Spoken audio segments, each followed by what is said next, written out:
My fiancée demanded I sell my dream car to fund her $25,000 wedding dress. I called off the wedding instead. I'm 30, and cars have been my thing since I was a kid. I saved for years to buy my dream car, a 1967 Shelby GT500. I worked long hours, picked up side gigs, and gave up a lot of luxuries to make it happen. When I finally bought it last year, I was over the moon. It wasn't just a car to me. It was proof that hard work and focus could get you where you wanted to be. My ex-fiancée, Kate, 29, never fully got it. At first, I chalked it up to us having different interests. She was more into fashion and luxury, and I figured opposites attract. We'd been together 3 years before I proposed, and it felt right at the time. But once we started planning the wedding, I started seeing a side of her that made me rethink everything. It started with her finding this ridiculously expensive wedding dress.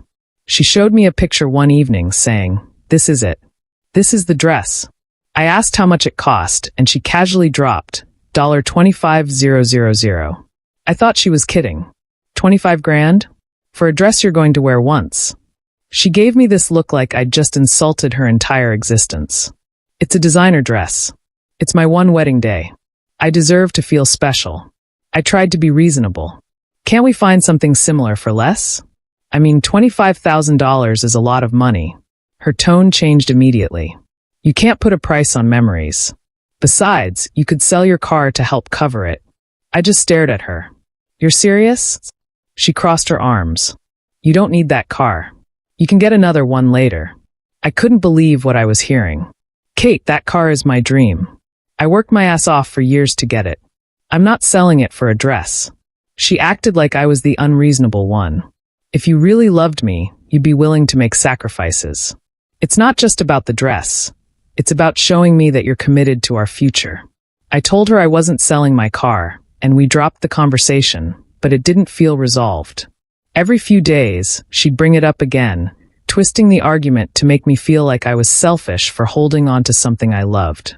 While the dress argument was still hanging over us, her brother decided to get involved. He wanted to start a luxury sneaker business and asked Kate if I'd be willing to invest $15,000 to help him get started.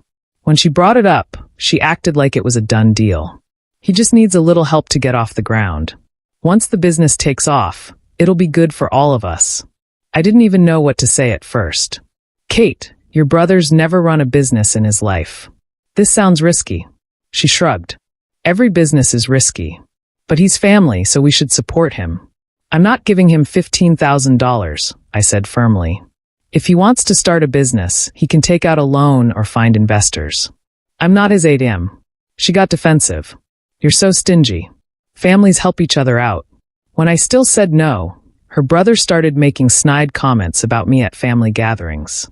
Guess Kate's fiancé doesn't believe in supporting dreams, he said loudly at one dinner. I let it slide because I didn't want to cause a scene, but inside, I was fuming. Things got worse when Kate moved into my apartment. She started redecorating without even asking me, replacing furniture and boxing up my things. I let most of it go because I figured she wanted to make the place feel more like her home. But one night, she told me she was hosting a girls' night and said I'd need to leave.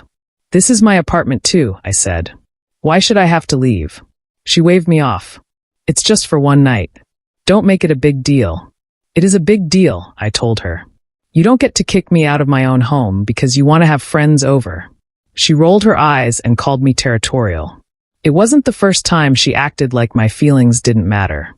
Wedding planning became another disaster. She kept calling it our wedding, but I had almost no say in anything.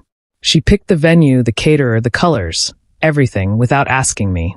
Anytime I tried to give an opinion, she'd brush me off. I'm the bride, she'd say. The wedding is really about me anyway. You just have to show up. She even started cutting people from the guest list, my people. Some of my closest friends were suddenly not a good fit for the vibe she wanted. If my friends aren't welcome at this wedding, then maybe I shouldn't be either, I told her one night. Don't be so dramatic, she said. They're not a good match for the kind of wedding I'm planning.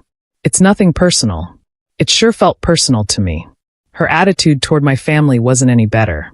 She refused to go to casual family gatherings, saying they were boring and low class. When my sister, who owns a small baking business, offered to make our wedding cake as a gift. Kate laughed. I don't want a homemade cake at my wedding. We'll hire a professional. I was pissed. My sister's cakes are incredible. She's offering this out of love, and you're treating it like it's beneath you. Well, it is, she said bluntly. Her entitlement wasn't just about the wedding. She hated that I spent so much time working on my car. It's my hobby, my way to unwind after a long day. One Saturday, she stormed into the garage and started ranting. You're always out here wasting time on this stupid car. You could be helping with the wedding or picking up extra shifts to cover the costs. I put down my tools and looked at her. The car isn't stupid. It's something I care about. You don't have to like it, but you need to respect it. She threw her hands in the air. It's always about what you care about. What about me? What about what I want? You mean the $25,000 dress? Or the $15,000 for your brother? Or the way you've ignored everything I've said about the wedding? You're acting like none of my opinions or boundaries matter. She turned it back on me. You're being selfish. Marriage is about sacrifices, but you clearly don't understand that. I couldn't take it anymore. That night, I sat her down and told her we needed to talk. We have a problem, I said. I feel like I'm doing all the compromising, and you're just making demands. She crossed her arms. This is about the dress again, isn't it? It's about everything, I said. The dress, the car, your brother's startup, the wedding planning, the way you treat my family. You're asking me to give up everything that matters to me, and you're giving nothing in return. She looked at me like I was speaking a foreign language. Nothing in return? I'm planning this whole wedding. You're acting like it's a burden to help pay for it. It is a burden, I shot back. Because you're not planning a wedding for us. You're planning a wedding for yourself. You don't care about my input, my friends, my family, or even my finances. You only care about what you want. Her voice got cold. If you can't handle being a husband, maybe you're not ready for marriage. That was it for me. I stood up and said, maybe you're right. I'm not ready to marry someone who treats me like a wallet and a convenience. She looked stunned. What are you saying? I'm saying this wedding is off. She froze for a second, then exploded. You're seriously calling off the wedding because of a dress? Because I expect you to act like a grown man and support your future wife. I kept my voice steady. This isn't about the dress, Kate. It's about everything you've said and done in the last few months. You've disrespected my hobbies, my family, my friends, my money, and my boundaries. This relationship is supposed to be a partnership, but it feels like I'm just here to serve your needs. She started yelling, tears streaming down her face.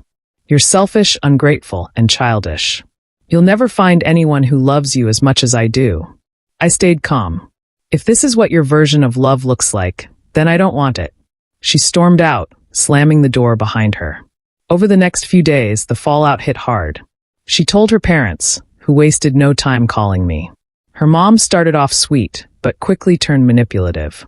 Kate's devastated, she said. You're breaking her heart. She's been planning this wedding for months. Don't you think you're overreacting? I'm not overreacting, I replied. I'm standing up for myself.